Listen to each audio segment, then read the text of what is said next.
ወሳኝ የትርፍ ክፍፍል ቀናቶች ከማወቅና ከመረዳት ባለፈ የተቋማት የአክሲዮን የትርፍ ክፍፍል ቀንን በቀላሉ እንዴት መከታተል እንችላለን? ሰላም ሰላም! የተወደዳችሁና የተከበራችሁ የብርሃን ፋይናንስ ቤተሰቦች በያላችሁበት ሰላማችሁ ይብዛ እያልኩኝ ከዚህ በፊት በሰራነው ቪዲዮ አራቱ ወሳኝ የምንላቸው የትርፍ ክፍፍል ቀናቶች እነማን እንደሆኑ እንዴት ማወቅ እንደምንችል እንዴት ማስላት እንደምንችል በሚገባ አይተናል። ያንንም ተከትሎ በርካቶቻችሁ እነዚህን አራት ወሳኝ የሆኑ የትርፍ ክፍፍል ቀናቶችን ከማወቅና ከመረዳት ባሻገር የተቋማት የአክሲዮን የትርፍ ክፍፍል ቀንን በቀላሉ እንዴት መከታተል እንችላለን የሚል ጥያቄን እያነሳችሁ ነው። ስለሆነም ዛሬ ይህንን ጥያቄያችሁን መነሻ በማድረግ ዲቴይል በሆነ መልኩ አብረን ቆይታ የምናደርግ ይሆናል። ሁላችሁም እስከ ቪዲዮ ፍጻሜ ድረስ አብራችሁኝ እንድትቆዩ እንዲሁም ደግሞ ለቻናሉ አዲስ ከሆናችሁ ቻናሉን ሳብስክራይብ በማድረግ ተጨማሪ የሆኑ የፋይናንስ የኢንቨስትመንት እና የካፒታል ማርኬት መረጃዎች ሲለቀቁ እንዲደርሷችሁ እንድታደርጉ በአክብሮት ለመጋበዝ እወዳለሁ። እውነት ለመናገር የተቋማትን የዲቪደንድ ወይም ደግሞ የትርፍ ክፍፍል ቀን መቼ እንደሆነ ተቋማት መቼ ማስታወቂያ እንደሚያወጡ ማወቅና መረዳት መቻል ለእያንዳንዱ ኢንቨስተር እጅግ ወሳኝ ከሆኑ ነጥቦች መካከል አንዱና የመጀመሪያው ነው። ቢኮዝ ይህንን ነገር ማወቅ መቻል በአንድም በሌላም መልኩ ከኢንቨስትመንት ውሳኔዎቻችን ጋር በቀጥታ የሚገናኝ እንደመሆኑ መጠን ተቋማት መቼ ማስታወቂያ እንደሚያወጡ ማወቅ አስፈላጊ ከሆኑ ነገሮች መካከል ጠቃሚ ከሆኑ ወሳኝ ከሆኑ ነገሮች መካከል አንዱ ነው። ነገር ግን እነዚህን አራት ወሳኝ የሆኑ የትርፍ ክፍፍል ቀናቶችን በአንድ ቦታ ተሰብስበው ማግኘት አንዳንዴ አስቸጋሪ ሊሆን እንደሚችል ማግኘት እንደማንችል መረዳት ማወቅ አሁንም ጠቃሚ የሆነ ጉዳይ ነው። ቢኮዝ ተቋማቶች በዲቪደንድ ማስታወቂያቸው ወይም ደግሞ በዲቪደንድ ዲክላሬሽን ዴታቸው ሁሉንም አናውንስ ላያደርጉ ይችላሉ። ለምሳሌ ተቋማቶች የዲቪደንድ ማስታወቂያ ቀናቸው ወይም ደግሞ ዲቪደንድ ዲክላሬሽን ዴታቸው ላይ አናውንስ የሚያደርጉት ሪከርድ ዴትን እና ፔመንት ዴትን ነው። ኤክስ ዲቪደንድ ዴትን አናውንስ አያደርጉም።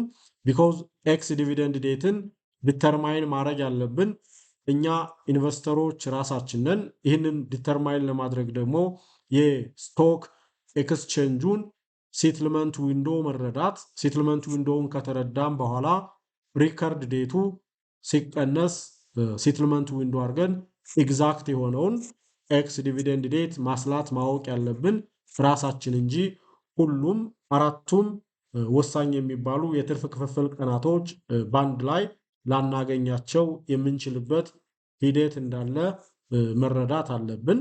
ይሄ አንዱ ኢምፖርታንት የሚባለው ነጥብ ነው። ስለሆነም በዛሬ ቪዲዮአችን ተቋማት የዲቪደንድ ማስታወቂያ የሚያወጡበትን ትክክለኛ ቀን ወይም ደግሞ ዲቪደንድ ዲክላሬሽን ዴት በቀላሉ የምናገኝባቸውን 5 አስተማማኝ መንገዶችን አብረን እናያለን። አሁንም በድጋሜ እስከ ቪዲዮ ፍጻሜ ድረስ አብራችሁኝ እንድትቆዩ በአክብሮት ለመጋበዝ እወዳለሁ።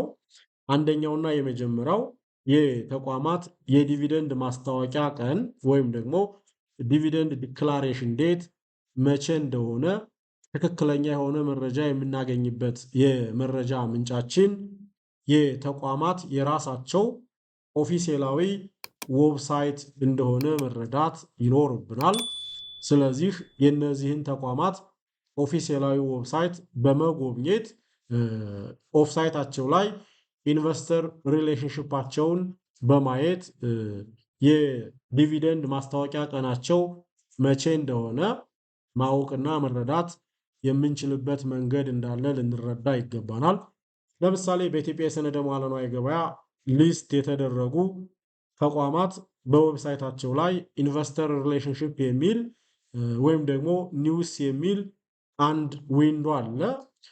ይህንን ዊንዶ በመጎብኘት የእነዚህ ተቋማቶች የዲቪደንድ ማስታወቂያ ቀን መቼ እንደሆነ፣ ዲቪደንድ ዲክላሬሽን ዴታቸው መቼ እንደሆነ ታማኝ በሆነ መልኩ መረጃን ማግኘት የምንችልበት ሂደት እንዳለ ልንረዳ ልናቅ ይገባል። ይህንን ካወቅን ከተረዳን ኤክስ ዲቪደንድ ዴቱ መቼ ሊሆን እንደሚችል ራሳችን ካልኩሌት አድርገን እንደርስበታለን ማለት ነው። ይህንን በተግባራዊ ምሳሌ ለማሳየት ያክል ለምሳሌ በኢትዮጵያ የሰነደ ሙዓለ ንዋይ ገበያ ሊስት የተደረጉ 1 2 3 ተቋማቶችን ብናይ ግልጽ ይሆንልናል። እስኪ ክሮምን እንክፈት። ክሮምን ከፍተን ለምሳሌ በኢትዮጵያ የሰነደ ሙዓለ ንዋይ ገበያ ሊስት ከተደረጉ ተቋማቶች መካከል አዋሽ ባንክን እንይ። አዋሽ ባንክን ከፍተን ስናይ አዋሽ ባንክ ኦፊሴላዊ ዌብሳይት ላይ እንደምታዩት ኢንቨስተር ሪሌሽንሽፕ የሚል ዊንዶ አለ። ይህንን ስከፍቱ የአዋሽ ባንክ የዲቪደንድ ማስታወቂያ ቀን መቼ ሊሆን እንደሚችል መረጃ ልናገኝ የምንችልበት ሁኔታ ይኖራል ማለት ነው።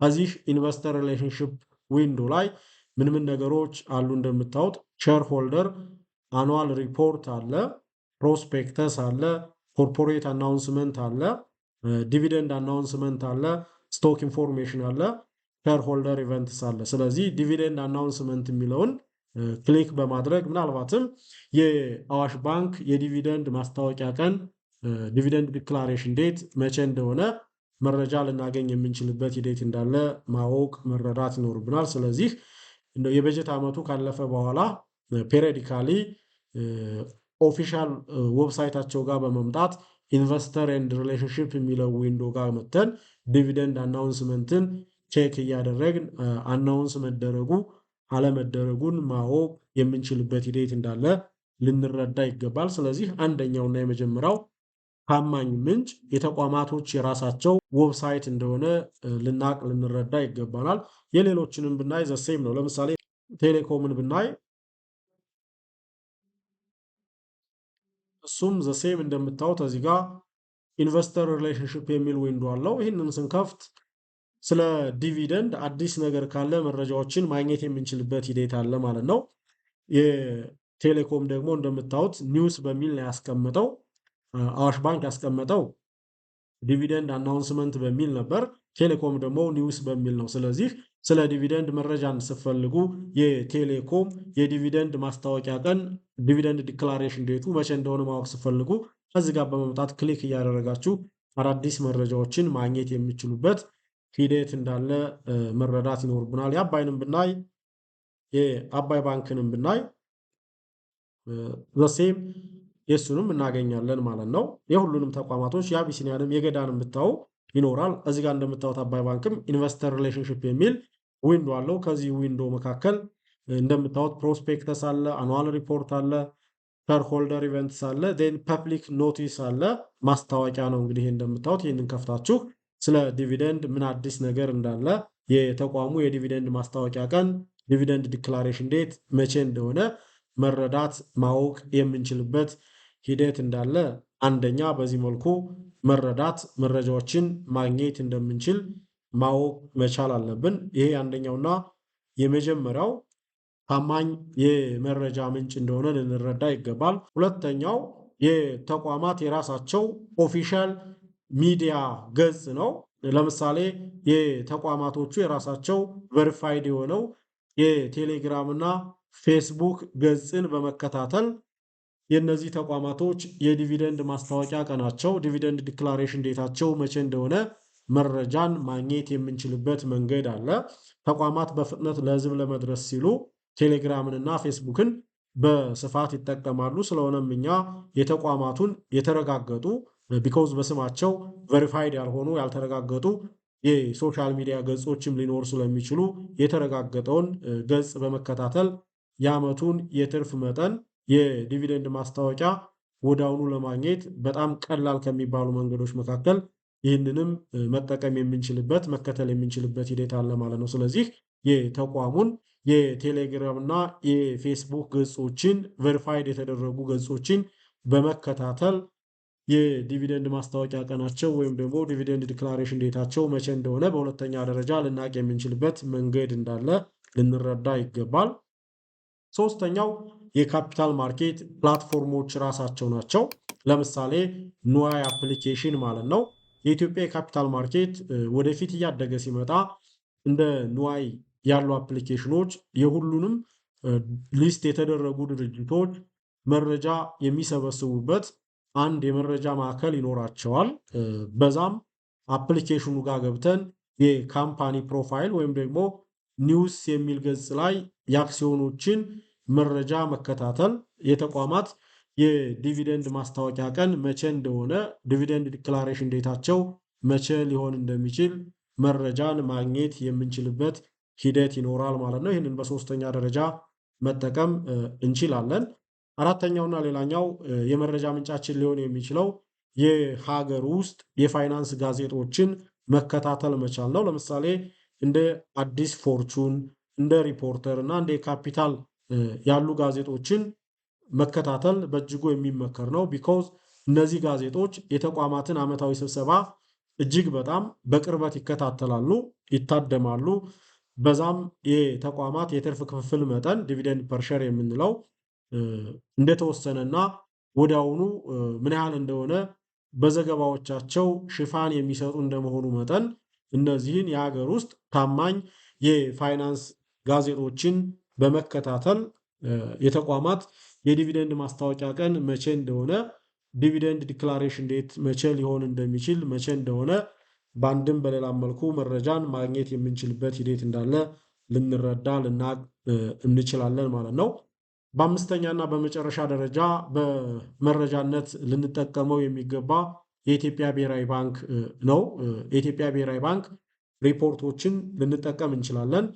ብሔራዊ ባንክ የባንኮቹን የፋይናንስ ሪፖርት መርምሮ ሲያጸድቅ ባንኮቹ ትርፍ ማከፋፈል እንዲችሉ ፍቃድ ያገኛሉ። እንደሚታወቀው ባንኮች ኦዲትድ የተደረገ ፋይናንሻል ስቴትመንታቸውን ፐብሊክሊ ዲስክሎዝ ከማድረጋቸው በፊት የኢትዮጵያ ብሔራዊ ባንክ ይመረምራል። በዛም ሂደት ውስጥ ዲቪደንድ ለመክፈል ካሰቡና ምናልባትም ለመክፈል ያሰቡት ዲቪደንድ የተቋሙን የፋይናንስ ሄልዚነስ አፌክት የማያደርግ ሆኖ ከተገኘ ብሔራዊ ባንክ ያንን ዲቪደንዳቸውን ያጸድቅላቸዋል። ኦዲትድ የተደረገ ፋይናንሻል ስቴትመንታቸውንም ፐብሊክሊ ኢሹ እንዲያደርጉ ፍቃድ ይሰጣል። በዛም ይሄ የባንክ ሪፖርት ለሕዝብ ማስታወቂያ ከመልቀቃቸው በፊት ቀደም ብሎ ዲቪደንድ ሊኖር እንደሚችል ፍንጭ የሚሰጥ ቴክኒካል መንገድ እንደመሆኑ መጠን ይህንንም በመጠቀም የተቋማት የዲቪደንድ ማስታወቂያ ወይም ደግሞ ዲቪደንድ ዲክላሬሽን ዴት መቼ እንደሚሆን ማወቅ የምንችልበት መንገድ አለ። ስለሆነም እነዚህን 5 መንገዶች በመጠቀም የዲቪደንድ ቀናትን ቀድማችሁ ማወቅና የኢንቨስትመንት ውሳኔያችሁን ማስተካከል የምትችሉበት ሂደት እንዳለ ለመጠቆም እወዳለሁ። ምናልባት ቪዲዮው አስተማሪ ከነበር፣ መረጃ ሰጥቷችሁ ከነበር ላይክ ሼር እንድታደርጉት በአክብሮት እየጋበዝኩኝ ለቻናሉ አዲስ ከሆናችሁ ደግሞ ቻናሉን ሳብስክራይብ በማድረግ ተጨማሪ የሆኑ የፋይናንስ የኢንቨስትመንት እና የካፒታል ማርኬት መረጃዎች እንዲደርሷችሁ እንድታደርጉ ለመጋበዝ እወዳለሁ። አመሰግናለሁ።